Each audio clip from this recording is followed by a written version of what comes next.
twanirizaako ssebo tugeze nange nsese kulaba amanya n'eddoboozi ndi muzzukulu wa Kisolo Charles Kabogoza Semwezi yesebo mukulu Charles Kabogoza Semwezi tukulabyeko wali eri ku Kivulu kya Lyto Boss nga obadde wa information wajja otya okumanya Lyto Boss namulaba nga kyali mwana muto ennyimba zonna zafulumiza zirimu omukono gwange otegeeza ki bw'ogamba nti zirimu omukono Q Vibes Media emukoledde leero teyali nnene nga bwe mugiraba leero twali baana bato nga tukyali mu garage Makerere Kavule.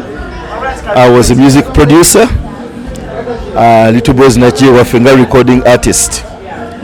n'atukkiririzaamu naffe ne tumukkiririzaamu kyova olaba nti tutambudde ne Lyto Boss emyaka gino gyonna ate kisinga okumwebazaamu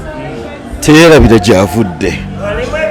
teyeerabira bamugyeyo era kyova nti ne fans be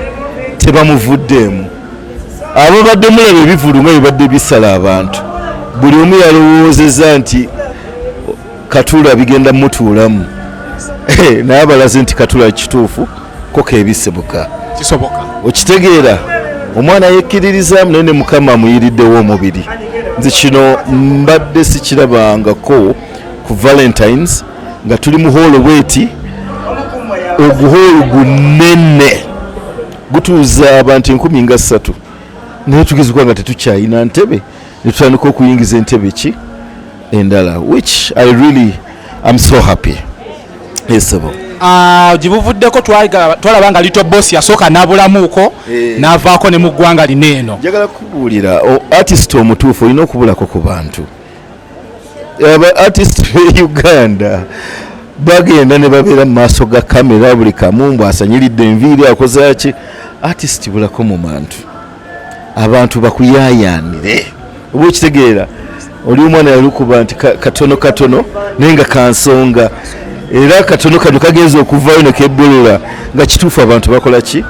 bamumisi nga tobeera mu buli kasasiro okitegeera okonyewo ku Q Vibes njogedde bulungi Q Vibes Quality Vibes yeekola ki omuntu wawulira Q Vibes ategeera ki Q Vibes timu entertainment okuviira ddala mu film production audio production tukola ebivulu tuviira ddala ku gavulu aganene ku buvulu obusingayo obutono abalaba amaaso ku gundi simanyi oba wali olabyeko ku bina Uganda twalina ekina Uganda bakiyitanga deception kyeva kugamba nti oluusi artist alina okubulako. I've not been on TV okumala emyaka 10 naye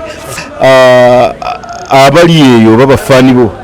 bajja kukira Chris owalule nti Chris naye akyakola ki akyakola kale mu myaka egyo egy'emabega Q Vibes byebimu ku bintu ezze ekola obadde excited oleka wadde tukyakijjukira naawe yes Q Vibes byebintu byozeekola ki film production audio naye ngaokusingira ddala tukuba ngoma tukuba ebivulu giant screens intelligent lighting mataala buli kimu kyomanyi mu event tukikola ku lunaku nga luneeno olwa love ballad Lyto Boss tumulabye nga mumutegesi nate ne mutimba as a solo artist lwaki temwamuteddeko bayimbi balala because tulaba nga abayimbi baba bakola ebivulu ajja kugamba nti kugirako n'omuyimbi gundi kugirako n'omuyimbi gundi owa love lwaki mwakikoze bwe mutyo kubanga akikoleredde Lyto Boss abadde true ku bafaani be Lyto Boss ayagala omanyi buli muyimbi alina ekimwogerako ebimu buli positive ebimu buli ki negative kati olinza okutimba omuntu ku poster ate nakutwalako buki butoozi naye onoonya ekikyamu ku Lyto Boss ekyamazima kikubula era twebaza abayimbi bo bazze ku lwabwe nga Mzee Eddie akikubye Nantongo kwegamba everyone who has performed akikoze bulungi n'abantu ne batukkiririzaamu kyokka nga baddeko omu bw'ati bwannamunigina. That is a statement. That is a big statement. okitegeera esabo obugambo obusembayo Lyto Boss n'okubanga omusuubiza $5,000,000 Lyto Boss ekyamazima oluganda lwange era kyebeka kikumazemu amaanyi okulaba nti $5,000,000 abamanyi value ya Lyto Boss be baana boyina okusigamu nga tosinziira na ku busente obwo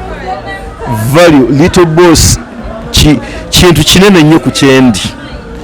sente n'obuwanguzi bwe tutuuseeku nga tuyita mu mwana oyo tosobola kubugeraageranya ku busente obwo so nze my support to you Lyto Boss tegenda kukomaawo tevuddaawo tetandise leero tekoma leero ate n'ekyo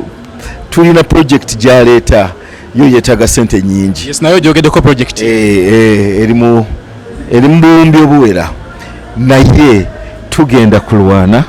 you are going to win Uganda ekutegedde naye ensi egenda kutegeera kitegeera tweyanziza nnyo okay okusinziira ku speech gy'owadde ebadde laga omaze ne Lyto Boss ebbanga ddene yes tomufunangamu buzibu bwonna nkolaganye n'abayimbi mangi ab'amannya naye nga buli muyimbi gwenteekako engalo zange omanyi ndi kasajja keetowaaze buli muyimbi gwoteeka nga bw'oba omaze okumugjayo akwerabira n'agenda n'abo balowooza nti be baki ate basinga bava mu ngalo zange baggwa Lyto Boss atambudde nange tusukka mu myaka 15 ye muyimbi yekka gwentambudde naye n'atansala tasaze ba client be tasaze abatambula naye tatusaze n'ababadde mu show tebasaze kubanga wa mazima. Thank you. Yes. Omuntu yali anyumirwa nnyo Deception back then ku NTV. Tulabanga movie industry wagisuulawo wagireka esaanirewo ddala. Ekibuuzo mbuuziza kirungi. Deception ekiroto kyange kyali kyakulaga abateeka ebitone mu bannayuganda nti bannayuganda tusobola. Nze najja mu movie industry nga sinoonya ssente kubanga nina emirimu gyange emirala gye nkola egireeta ssente naye ng'abantu tebakkiririza mu bannayuganda kwe kuteekawo platform eya Deception era okuva abantu we balaba Deception abantu batandika okuyaayanira ebinnayuganda era kyova olaba nti abaana bangi bakoze ssente mu binnayuganda naye nga empagi ezo zasooka ng'ezaffe Deception ze zaleeta abantu otukkiririzaamu era nokyaba ne ku Lyto Boss abantu bangi badde tebamumanyi naye ku kye bazze balaba ono omwana nga tadda mabega kati batandise okukola ki okumukkiririzaamu so gwe mulimu gwaffe ekyokuzannya nze sisinza kusuulawo katemba naye ebitone bingi bw'ogenda obuuza bannabitone